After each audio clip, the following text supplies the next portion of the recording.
नमस्कार. टिळकनगर शिक्षण प्रसारक मंडळ, लोकमान्य गुरुकुल, डोंबिवली. इयत्ता 4 विषय परिसर अभ्यास भाग 1. मी सौ सुलोचना गोरे चौधरी. मुलांनो, मागील व्हिडिओत आपण पाठ क्रमांक 22 वाहतूक व संदेशवहन भाग 1 पाहिला. त्यामध्ये आपण वाहतूक म्हणजे काय, संदेशवहन म्हणजे काय, वाहतुकीची साधने कोणती, तसेच संदेशवहनाची साधने म्हणजे काय, त्याचबरोबर चाकाचा शोध किती अतिशय महत्त्वाचा आहे आणि पूर्वी कशा प्रकारे वाहतूक केली जात असे, या सगळ्यांची माहिती पाहिली. आज आपण त्यापुढील भाग पाठ क्रमांक 22 वाहतूक व संदेशवहन भाग 2 या व्हिडिओत पाहूया. आता मुलांनो, संदेशवहन म्हणजेच काय, तर विविध प्रकारची माहिती मिळवणे किंवा माहिती पोहोचवणे म्हणजे संदेशवहन. मग ती माहिती मिळवण्यासाठी किंवा माहिती पोहोचवण्यासाठी ज्या साधनांचा वापर केला जातो त्याला संदेशवहनाची साधने म्हणतात. तर ती कोणकोणती आहेत, तर रेडिओ, दूरदर्शन, इंटरनेट, वर्तमानपत्र, पुन्हा आपला मोबाईल, पुस्तक, दूरदर्शन, हे सगळे काय आहेत, तर ही संदेशवहनाची साधने आहेत. या सर्व साधनांमार्फत आपल्याला काय मिळत असतो, संदेश मिळत असते किंवा माहिती मिळवता येते. आता आपल्याला कशा प्रकारे बघा, उदाहरणार्थ आपण दूरदर्शन म्हणजेच टी व्हीवरती आपल्याला दिवसभरात काय चालू आहेत, कोणत्या बातम्या चालू आहेत हे आपल्याला कळू शकतात. म्हणजे काय आहे, टी व्हीसुद्धा काय संदेशवहनाचं साधन आहे. आता अलीकडच्या काळात संदेशवहनासाठी जलद तंत्राचा वापर केला जातो, बरोबर आहे की नाही? अगदीच बरोबर आहे. जलद म्हणजे अगदी एका सेकंदामध्ये आपण इंटरनेटच्या साहाय्याने एखादा मेसेज काय करू शकतो, दुसऱ्या देशात किंवा दुसऱ्या व्यक्तीला पाठवू शकतो, हो की नाही? म्हणजे संदेशवहनाचा वापर आता सर्व क्षेत्रात होऊ लागला आहे.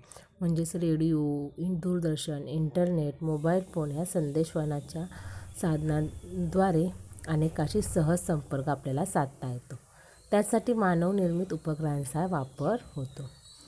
आता जी वर्तमान वृत्तपत्रे, नियतकालिके, पुस्तके, रेडिओ, दूरदर्शन, इंटरनेट ही इत्यादी सार्वजनिक संदेशवहनाची साधने आहेत. म्हणजे या सर्वांचा वापर काय सगळे करू शकतात.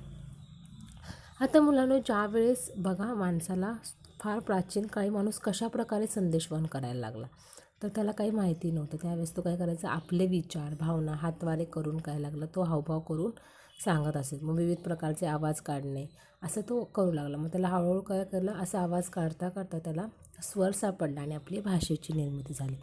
आणि भाषेच्या निर्मितीनंतर मानवाने लिपीचा शोध लावला. लिपीचा शोध लावल्यावर माणूस काय करू लागला, गुहेतील भिंती, लाकूड्यावर आपले विचार चित्राच्या रूपात करू लागला. आणि अशा प्रकारे तो काय करू लागला, पूर्वी प्राचीन काळातील माणूस संदेशवहन करत असे.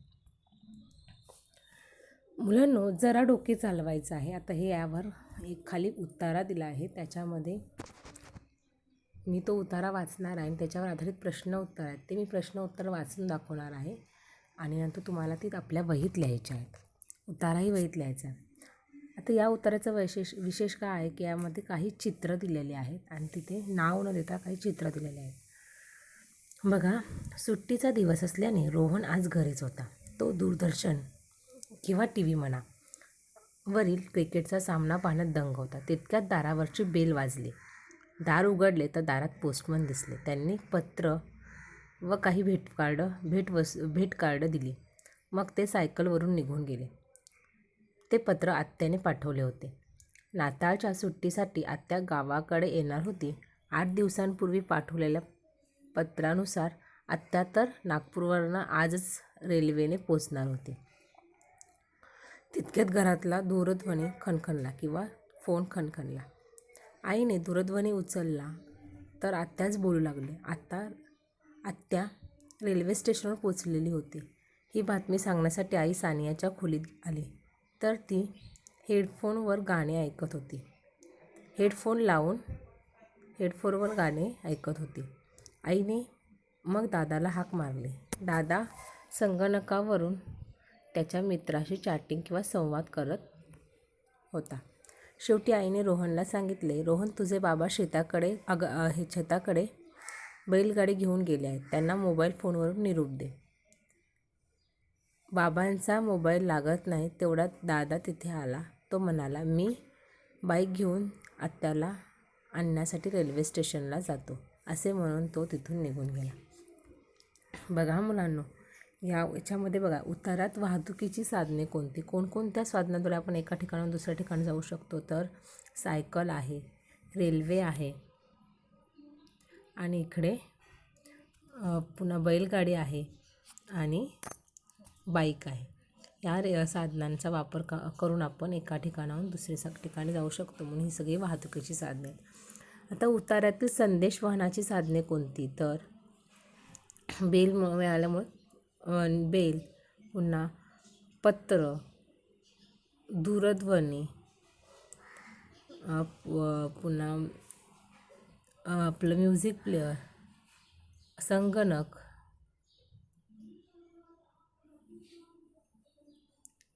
मोबाईल फोन,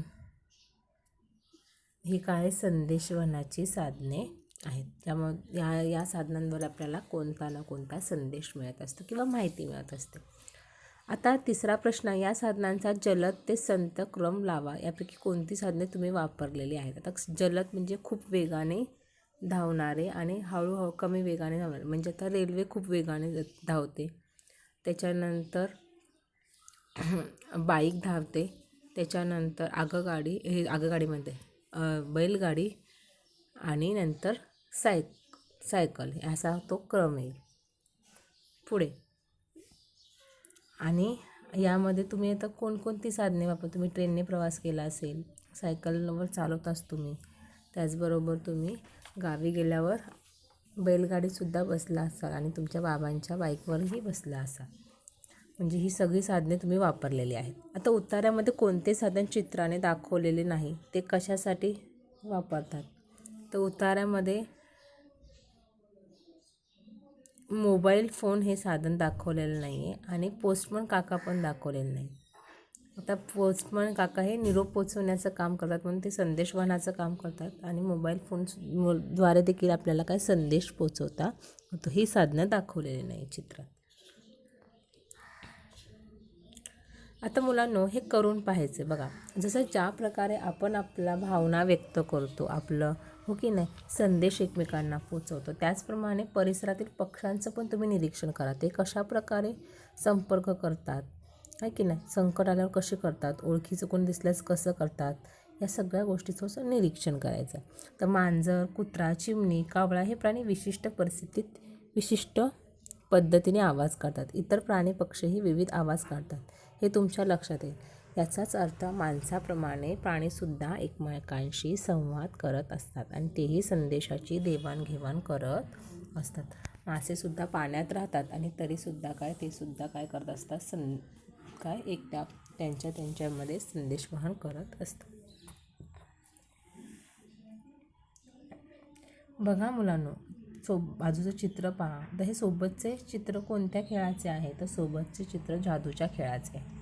चित्रातील माणूस काय करतो आहे, तर चित्रातील माणूस जादू करतो आहे. तिसरा प्रश्न आहे, असा खेळ तुम्ही तुमच्या परिसरात पाहिला आहे का, तर तुम्ही पाहिला असेल तर हो लिहा, नसेल पाहिला तर नाही लिहा. आता असे आणखी कोणकोणते कार्यक्रम तुम्हाला माहीत आहेत त्याची यादी करा. तर सिनेमावाला असतो, विदूषक असतो, पथनाट्य करणारे असतात, हे सगळे कार्यक्रम याच्यामध्ये आपण लिहू शकतो. असे कार्यक्रम आपण कशासाठी पाहतो, तर असे कार्यक्रम आपल्याला कंटाळा आला की आपलं मनोरंजन व्हावं म्हणून आपण पाहत असतो. तर बघा मुलांनो, इथे काही चित्र दिलेले आहे. त्याच्यामध्ये शाहीर आहे, जादूगार आहे, पथनाट्य, कठपुतलीवाला, विदूषक आणि सिनेमावाला. आता हे जे चित्र आहेत यामधून काय हे शाहीर काय करत असतो, पोवाडा गात असतो आणि आपण काय करत असतो, ऐकत असतो. जादूगार आपल्यासमोर जादू करत असतो आणि आपण ती पाहत असतो. पथनाट्यातून आपल्याला एखादा सुंदर संदेश मिळतो. कठपुतलीमध्ये बाहुल्यांचा खेळ असतो आणि तो पाहण्याचा आपल्याला आनंद मिळतो. विदूषक आपल्याला हसवण्याचं काम करतो. सिनेमावाला पण आपण वेगवेगळ्या त्या गोलातनं काय ते पाहू शकतो त्यांच्या. म्हणजेच काय मुलांनो, तर तर ह्यामध्ये आपण सर्व लोकांना आपण स्वतः पाहू शकतो आपल्या. म्हणून काय झाले, ही सर्व शाहीर, जादूगार, पथनाट्य, कठपुतलीवाला, विदूषक आणि सिनेमावाला हे सगळे काय आहेत, मनोरंजनाची स्थानिक साधने आहेत. आणि आपण यांना समक्षपणे पाहू शकतो. यामधील जर तुम्हाला कुठल्या कलाकाराशी भेट झाली तर तुम्ही त्यांच्याशी संवाद साधा आणि त्यांच्याशी नक्की बोला. आता आपण बघा रेडिओ, दूरदर्शन संच, संगणक, प्रोजेक्टर यांचासुद्धा वापर करतो. आता हे कार्यक्रम ऐकताना आपण पाहताना किंवा आपलं काय होत असतं, मनोरंजन होत असतं. हे कार्यक्रम कुठेतरी दूर सुरू असतात आणि तेथे ते चित्रित होतात, ध्वनिमुद्रित करून प्रक्षेपित केले जातात. म्हणजेच काय तर बघा एखादी सिरियल असेल तुम्ही पाहत असाल तर ते काय होतं किंवा कार्टून त्याआधी काय केलं जातात, त्याचं पिक्चरायझेशन चित्रीकरण केलं जातं आणि मग त्याला रेकॉर्डिंग आवाज देऊन काय केलं ध्वनिमुद्रित केलं जातं आणि मग पुन्हा ते तुम्हाला तुमच्या टी व्हीवरती किंवा दूरदर्शनवरती दिसतो. म्हणजेच काय तर म्हणजे आपल्याला प्रक्षेपण म्हणजे आपल्याला दिसण्यासाठी अवेलेबल केले जातात. म्हणून वरील साधनांचा वापर करून आपण कार्यक्रम ऐकू किंवा पाहू शकतो. म्हणून रेडिओ, दूरदर्शन संच आणि हे काय आहेत इत्यादी मनोरंजनाची प्रक्षेपण साधने आहेत. तर मनोरंजनाची स्थानिक साधने कोणती तर शाहीर, जादूगार, पथनाट्य, कठपुतलीवाला, विदूषक आणि सिनेमावाला. तर मनोरंजनाची प्रक्षेपण साधने कोणती तर रेडिओ, दूरदर्शन संच ही मनोरंजनाची काय आहेत प्रक्षेपण साधने आहेत. तर जरा डोके चालवा बरं मुलांनो. खालील दिलेल्या मनोरंजनाच्या साधनापैकी कोणते साधन प्रक्षेपण साधनाच्या गटात बसत नाही तर बाहुली नाट्य. एक आहे रेडिओ, दूरदर्शन, तिसरं आहे बाहुली नाट्य आणि चौथं आहे सिनेमा. तर त्याच्यामध्ये बाहुली नाट्य हे काय बसत नाही, कारण बाहुली नाट्य आपण प्रत्यक्षात पाहू शकतो. आता काय करावे बरं? मीनाला अतिशय महत्त्वाचा संदेश लगेच परगावी पाठवायचा आहे. त्यासाठी तिने कोणत्या साधनाचा वापर करावा असं तुम्हाला वाटतं? तर आता सध्या मोबाईल फोनचा वापर केला मीनाने तर तिचा संदेश लगेच परगावी पोचवता येईल. माहीत आहे का तुम्हाला सध्या मोबाईल फोनचा वापर वाढला आहे आणि आपल्या आवडत्या चिमणीला मोबाईलमधून निघणाऱ्या लहरींचा त्रास होतो. त्यामुळे चिमण्या आपल्या परिसरातून नाहीशा होत आहेत. त्यामुळे कमीत मोबाईल फोनचा वापर करावा.